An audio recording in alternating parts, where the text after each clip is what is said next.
played in, and then there were threats of lawsuits that went back and forth. It was kind of an ugly situation, but at the end of the day, Madlock could flat hit. I mean, hit .354 and 75 and won the batting title with the Cubs, .339 and 76, won another batting title in 81 with the Pirates and another one in 83 with the Pirates.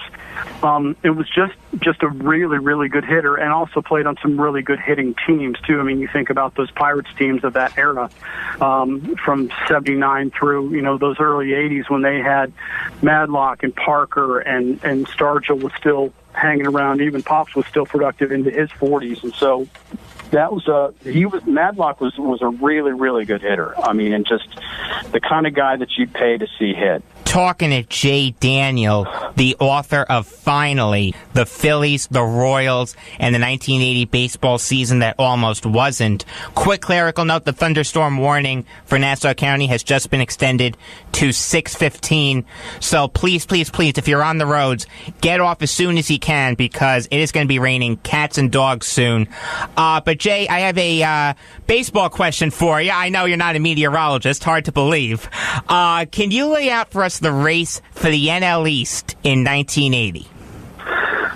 Well, interesting. I mean, 3 of the 4 divisions that year actually came down to the last weekend. And so in the NL East, it was the Pirates and the Expos and the Phillies were the 3 teams that were battling back and forth throughout the entire season. The Pirates were the defending champions. The Expos were kind of the up-and-coming team, and they had been knocked out of the playoffs in the last week the year before by the Pirates. And so coming into the final weekend, the division was tied between the Phillies and the Expos. Heading into the last weekend of the series, it was a 3-game series in Montreal. So, I mean, it was whoever took 2 or 3 won the division. And so the Phillies won the opener on Friday. Saturday evening, it was really cold in Montreal. It rained all day. The game was rain delayed. The game goes to extra innings, and Mike Schmidt homered off Stan Bonson, I think in the 11th inning it was. And one of the iconic home run calls in Philadelphia sports history.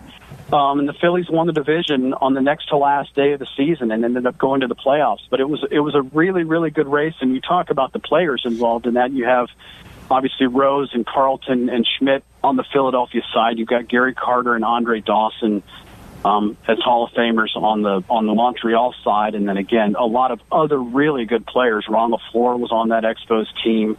Larry Parrish, Ellis Valentine. There were some really, really good players involved in that. And it's really one of the story of the Montreal Expos is almost one of just, what could have been. But they had a lot of really talented teams in the late 70s and basically up to when they became the Nationals and just could never break through. And obviously the strike in 93 was a big 94 year for them. 94, sorry, the end of 90, yeah. 93 was the Phillies when they lost to the Blue Jays, but I don't remember that at all. Mitch Williams and Joe Carter, right? Yeah, I think I keep waiting for that ball to hook foul, and it never, ever does whenever I watch the highlights. Oh, man, you were probably doing your best Kurt Schilling impression, putting a towel over your eyes, right? I tell you, people remember where they were when major world events happened. I remember exactly where I was when that ball cleared the left field fence in Toronto. Where were you? It was brutal. I was actually working at a TV station at the time in master control, and I missed a switch.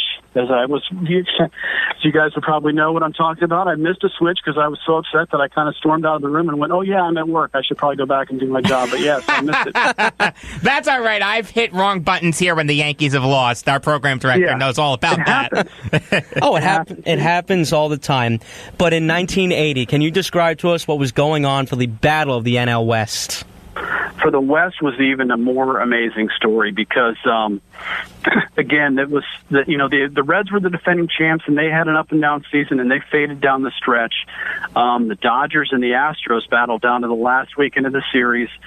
Houston had a 3-game lead going into the last weekend of the series, and the Dodgers swept them to force a 1-game playoff, and the Astros ended up winning the playoff game on the following Monday.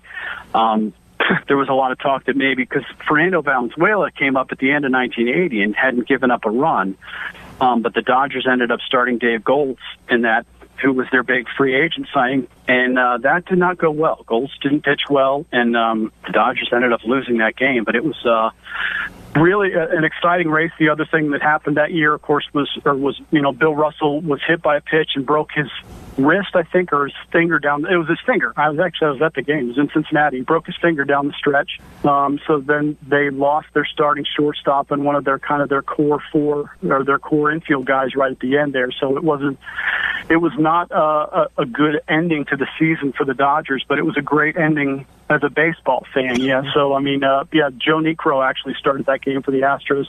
Pitched really, really well, and Goltz did not. He got knocked out early in the third inning. And that was kind of it. But and then the Dodgers had also lost Ron Cey. He had some injury problems and ended up fouling a ball off his foot the day before, so he was unavailable for that game too. So it was a tough way for the season to end for the Dodgers, especially after hitting that Joe Ferguson hit a home run on Friday night to win the game for them, Garvey homered on Saturday to win the game for them, and then Cey homered on Sunday to win the game for them, and then they end up losing on Monday in a playoff game. So very dramatic end of the season. Talking to Jay Daniel, the author of Phinally, the Phillies, the Royals, and the 1980 baseball season that almost wasn't.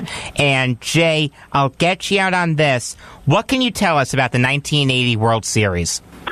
Well, it was first ever all AstroTurf World Series, which is immensely exciting, and everyone loves AstroTurf, right? But it was another kind of fun series. I grew up a huge Phillies fan, so for me it was really exciting, and I think for the Phillies fans, that Phillies core group had been around for a while, and they, again, were never able to break through. They won the division in 76 and got swept by the Reds. They won the division in 77 and 78 and lost to the Dodgers. 79, they went out and got Pete and then had a bunch of injury problems and ended up, I think they finished third or fourth in 79. And then in 1980, they had this phenomenal season. Schmidt finally came around and became the player that everyone knew that he could be. He ended up hitting 48 homers and winning winning the MVP.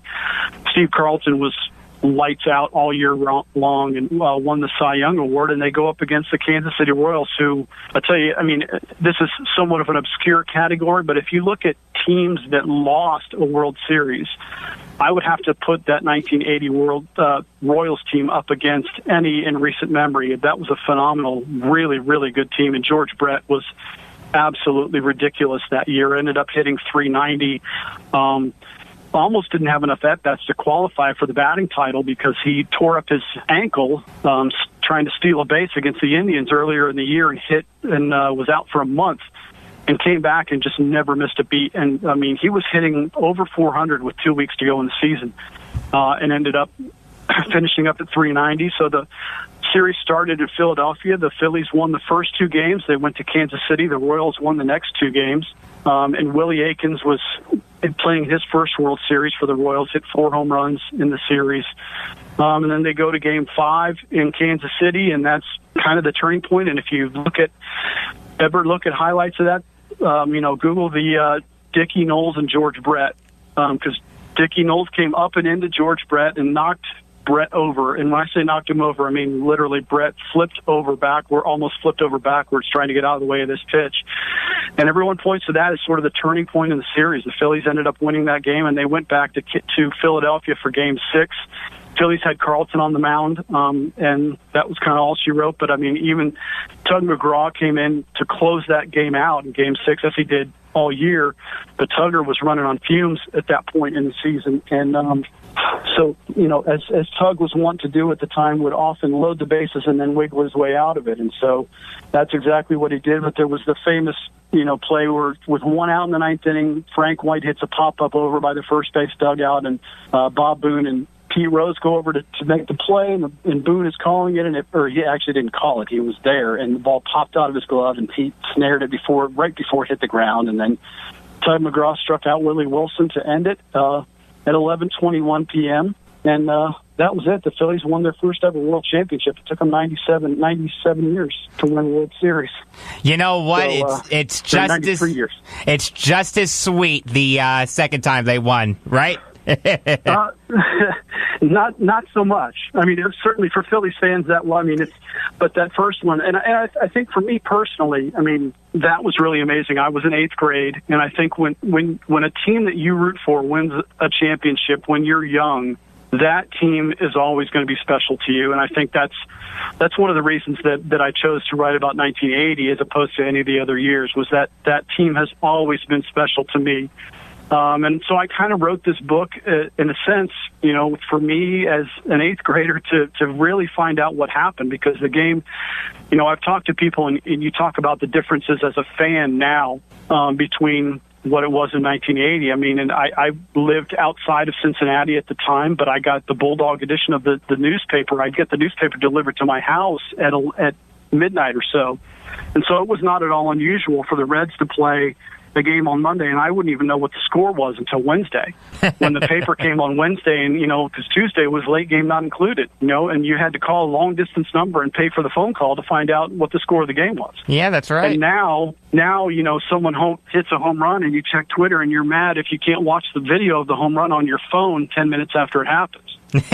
So it was just a crazy, it was just a much, much different time to be a fan. And so when I'm going back and did all this research and just discovered all these stories that I'd never heard about, all these sort of regional things, which again, today you would be all over the place with social media and with the proliferation of media that's out there and all these different websites and, having to dig up all these stories. But at the time, it was 11 o'clock news came on and that was it.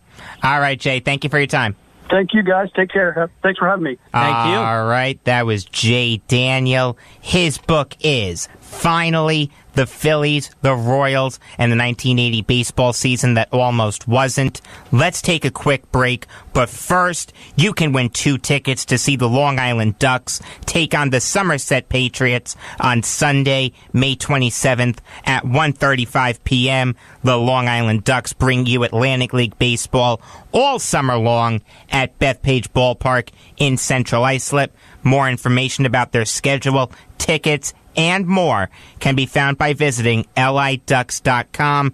Number to call to win tickets is 516-572-7440. How about that, Eric? Someone's going to win some Long Island Ducks tickets. You know what I love the most about baseball, Jacob? I think you can appreciate this too. The best things about going to a baseball game, being close to the action, having the chance of catching a foul ball. And did that once. Yeah, but you know what? When you go to Bethpage Ballpark, it's so much easier. Yes, Let's be honest, it's so much easier. You got lucky. But if you were at Bethpage that was all skill. That was luck, and Joe was your good luck charm. I don't want to hear it. I don't want to hear it, but at Bethpage Ballpark, you can catch 5 of those. We'll be talking baseball next on Beyond the Game on the Voice of Nassau Community College, 90.3 WHPC. Okay, forest animals, today is a new day. Kids are coming to the forest, and it's up to us to make their visit a good one. Sparrow. Yes? Have you practiced the most popular bird songs for the year? Of course. Catchy. I like it. Okay, River. Dude.